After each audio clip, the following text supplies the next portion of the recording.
Hello everybody, welcome back to your channel number 1। आज हम लेके आए हैं एक वीडियो जो कि मोस्ट फ्रिक्वेंटली बच्चों को प्रॉब्लम होती है कि हमें स्टडी टाइम टेबल चाहिए।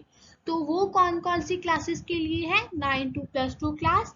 और अगर आप कॉम्पिटिटर हैं नीट और जेईई एग्जाम के या किसी भी और कॉम्पिटिटिव एग्जाम के, तो ये वीडियो स्पेशली आपके लिए है।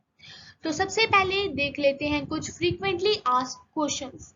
तो सबसे पहला क्वेश्चन हमारे पास आता है कि हमें कितने आवर्स स्टडी को देने हैं, कितने आवर्स हमें अपनी स्टडी को डिवोट करने हैं। तो उसका सिंपल सा आंसर यही है कि आपको 7 से 10 घंटे दिन में पढ़ना है। अगर आप इससे ज़्यादा पढ़ोगे तो आप बहुत ही टायर्ड फील करोगे, आपके माइंड पे बहुत प्रेशर होगा।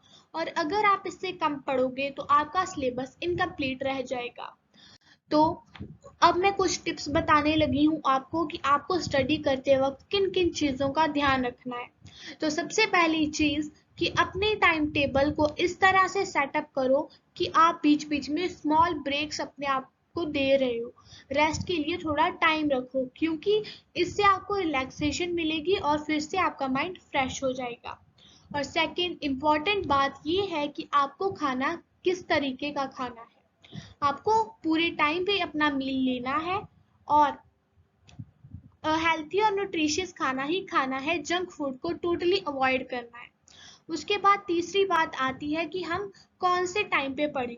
तो अर्ली मॉर्निंग अगर आप उठ जाते हो तो आपको अर्ली मॉर्निंग ही पढ़ना चाहिए, क्योंकि सारे दिन में हमारा माइंड उतना अटेंटिव नहीं होता है जितना कि हमारा माइंड अर्ली मॉर्निंग में होता है। इस टाइम पे आपको लगेगा कि आप थोड़े नींद में हो, लेकिन जो इस टाइम में आप पढ़ोगे वो आपको हमेशा याद रहेगा। तो देख लेते हैं टाइम टेबल। तो सबसे पहले मॉर्निंग की रूटीन क्या होनी चाहिए। आपको 6 बजे तक उठ जाना है और अपने कौन कौन से काम कंप्लीट करने हैं, ब्रश वगैरह करके लाइट एक्सरसाइजेस करनी है और न्यूज़पेपर रीड करना है। रीडिंग की आपको हैबिट बनानी है। उसके बाद आप 7 बजे तक अपने ये काम कंप्लीट कर चुके हो, चाय वगैरह आपने पी ली है, तो 7 बजे आपको क्या करना है, एक ऐसा सब्जेक्ट उठाना है। लाइक मैंने मैथ्स ले लिया या केमिस्ट्री ले लिया। ऐसा सब्जेक्ट उठाना है जिसमें आप अपने आप को वीक फील करते हैं कि आपको उस सब्जेक्ट पे इतना कॉन्फिडेंस नहीं है। वो सब्जेक्ट उठाना है और उसे 2 घंटे तक पढ़ना है। उसके बाद 9 बजे आपको एक ब्रेक ले लेनी है। किसके लिए ब्रेक लेनी है? फूड खाने के लिए, अपना ब्रेकफास्ट करने के लिए। और मेरा टिप रिमेंबर रखना, हेल्थी और न्यूट्रिशियस खाना ही खाना है। फिर आपने 20 मिनट में खाना खा लिया है। उसके बाद 9:20 पे आपको क्या करना है, 10 मिनट का रिवीजन सेशन लेना है। जो आपने सुबह पढ़ा है उसे रिवाइज करना है। और उस 10 मिनट के बाद 9:30 पे आपको एक ऐसे सब्जेक्ट की तरफ मूव ऑन कर जाना है जिसको कि आप स्कोरिंग सब्जेक्ट मानते हो। लाइक हमारे पास जो मैथ सब्जेक्ट होता है वो मोस्ट स्कोरिंग सब्जेक्ट होता है, तो आपको उसकी रिवीजन करनी है।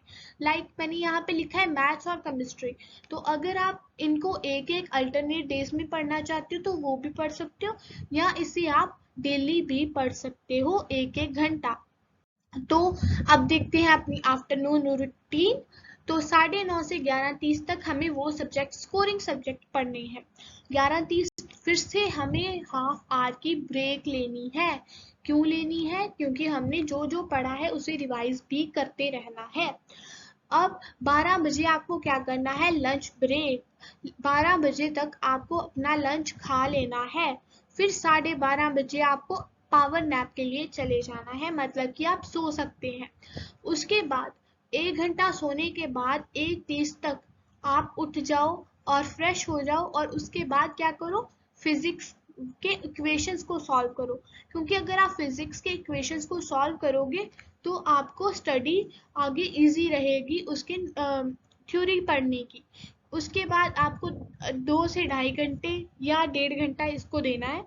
और उसके बाद फिर से 4 बजे ब्रेक लेनी है। 4 बजे ब्रेक किस बात की? या तो हम चाय पानी जो भी पीना चाहते हैं वो ले सकते हैं। ये स्नैक टाइम है आपका, तो इसमें आप लाइट स्नैक्स भी ले सकते हो।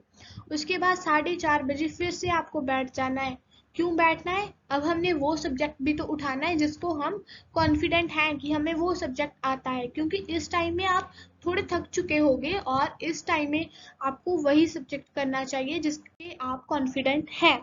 तो इवनिंग टाइम की रूटीन देख लेते हैं। फिर आपको 1 घंटा वो पढ़ना है। उसके बाद 6:30 बजे तक आपको उठ जाना है और कुछ खेलने वगैरह चले जा सकते हो, आप कोई फन एक्टिविटी कर सकते हो।